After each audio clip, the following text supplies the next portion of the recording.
तब अपार्थिक शरीर चलता फिरता है तो एक दूसरे का सहारा है, एक दूसरे के सुख दुख में सहायक है। जिस दिन इस पांच तत्वों में जो पावर है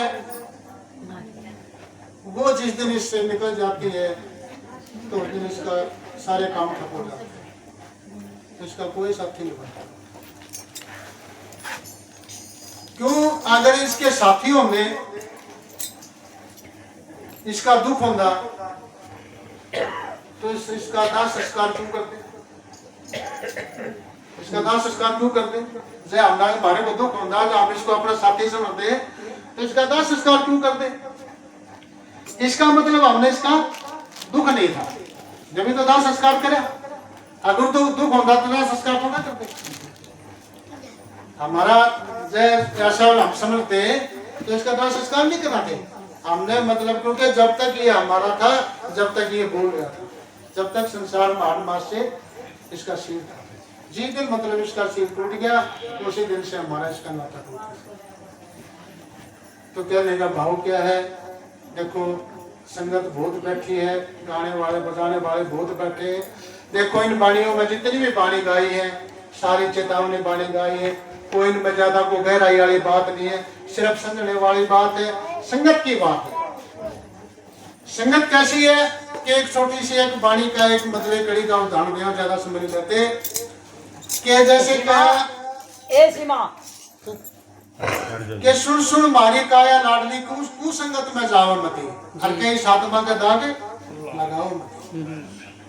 कहे एक हंस की और एक कौवे की मतलब क्या है? दोस्ती थी, प्रेम था। कौवा रोज हंस के पास जावे, कौवा रोज हंस के पास जावे। एक दिन हंस कहने लगा, कौवा एक दिन हंस से कहने लगा, ने बोला देख भाई मैं तेरे पास रोज आऊं, एक दिन तू मेरे पास आ जा। ने बोला कोई बात नहीं भाई, जब तक याद करा जरूर आएंगे। तो कौवा जो था कि राजा के महल के बगीचे में अपना उसने पीछे बनाने हुए डक्के टेढ़े मेढ़े, मतलब उसने उस पेड़ पर रख रखे और उस पेड़ पर अपने वहां पर बैठा। तो हंस उड़ता उड़ता आकर के उस कौवे के पास आके बैठ गया। उसने बुलाया, अब आपस में वो बातें चीतें करके कुशल मंगल पूछा।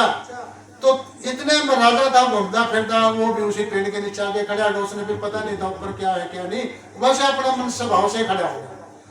और कौवे ने क्या काम करा? ऊपर से गंदगी कर दी, और वह गंदगी किसके कपड़ों में पड़ी? राजा के कपड़ों में पड़ी। राजा को बड़ा गुस्सा आया कि बोले गंदगी तेरे ऊपर ने देखा। अब कौवा था वो तो नजर को नहीं आया, क्यों? छोटा था।